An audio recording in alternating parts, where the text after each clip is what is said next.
How you present your treasures is just as important as the treasure itself. So stick around because you're not going to want to miss this quick, easy project that guarantees a huge first impression.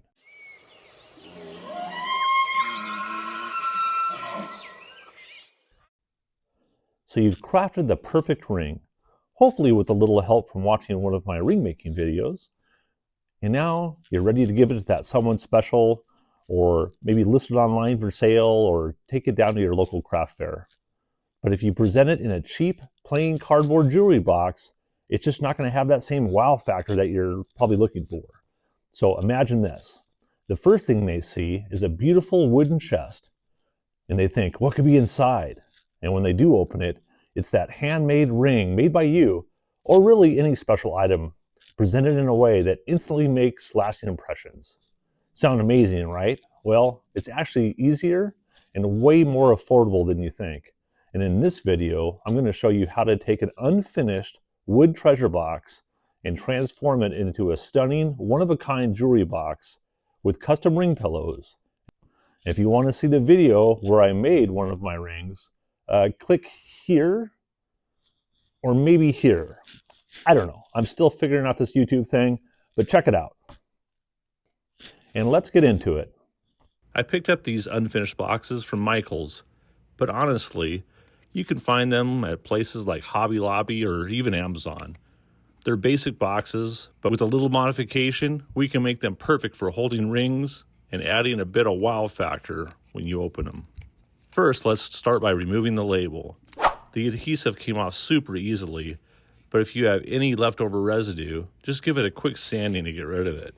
I'm using 220 grit sandpaper here to lightly smooth out all the surfaces. This helps get rid of any rough spots and scratches. After sanding, you just have to blow off the dust. Now let's move on to the fun part, staining. I'm using an ebony stain pen here for the bands on the chest. You can totally get creative here and go with any color you want. Brass, gold, or even a lighter stain.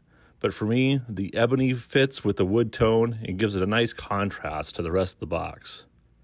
The stain looks pretty dark now at first, but don't worry, it'll lighten up a bit when we wipe it off to expose the brass nail heads. For these small boxes, I found that a spray stain works best. It's super easy to get into all the little nooks and crannies.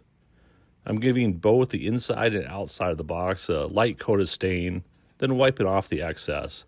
Just make sure the hardware and brass nails stay nice and clean. Since this is an oil-based stain, I'll let these sit aside to fully dry. I actually did two of these boxes. The second one I did with a Danish oil in medium walnut.